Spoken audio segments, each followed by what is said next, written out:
ఇక ఈరోజు అనగా 22వ తేదీ మార్చి నెల 2024 శుక్రవారం. ఇక మదనపల్లి టమాటా మార్కెట్కు సంబంధించిన స్టాక్ అనగా దిగుమతి వివరాలు మనం ఈ వీడియోలో అయితే తెలుసుకుందాము. అనగా ఈరోజు స్టాక్ అనేది మదనపల్లి టమాటా మార్కెట్లో పెరిగిందా లేకపోతే తగ్గిందా అనే వివరాలన్నీ కూడా మీకు ఈ వీడియోలో అయితే తెలియజేశాను. ఇక మదనపల్లి టమాటా మార్కెట్ స్టాక్ వివరాలు తెలుసుకునే ముందు మన ఛానల్ ఇంకా ఎవరైనా సబ్స్క్రైబ్ చేసుకోకుండా చూస్తా అంటే ప్లీజ్ సబ్స్క్రైబ్ చేసుకోండి. ఇక మనకు మదనపల్లి టమాటా మార్కెట్లో అయితే దాదాపుగా 27 మండీల దగ్గర నుంచి 30 మండీల వరకు అయితే మదనపల్లి టమాటా మార్కెట్లో అయితే ఉన్నాయి. ఇప్పుడైతే అన్ని మండీలకి స్టాక్ అనేది రావడం లేదు, కొన్ని మండీలకు మాత్రమే స్టాక్ అనేది వస్తుంది. ఇక ఈరోజు దిగుమతి విషయానికి వస్తే మన దిగుమతి అయితే మదనపల్లి టమాటా మార్కెట్లో పెరిగిందనే చెప్పాలి. 1-2 మండీలు తగ్గినా కూడా మిగతా అన్ని మండీలకి కూడా ఈరోజు స్టాక్ అనేది పెరిగింది.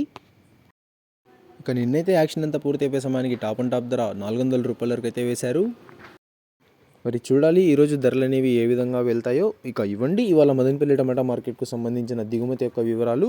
ఇన్ఫర్మేషన్ నచ్చినట్లయితే లైక్ చేయండి, షేర్ చేయండి. మన ఛానల్ని కొత్తగా చూస్తున్నట్లయితే ప్లీజ్ సబ్స్క్రైబ్ చేసుకోండి. Thanks for watching this video.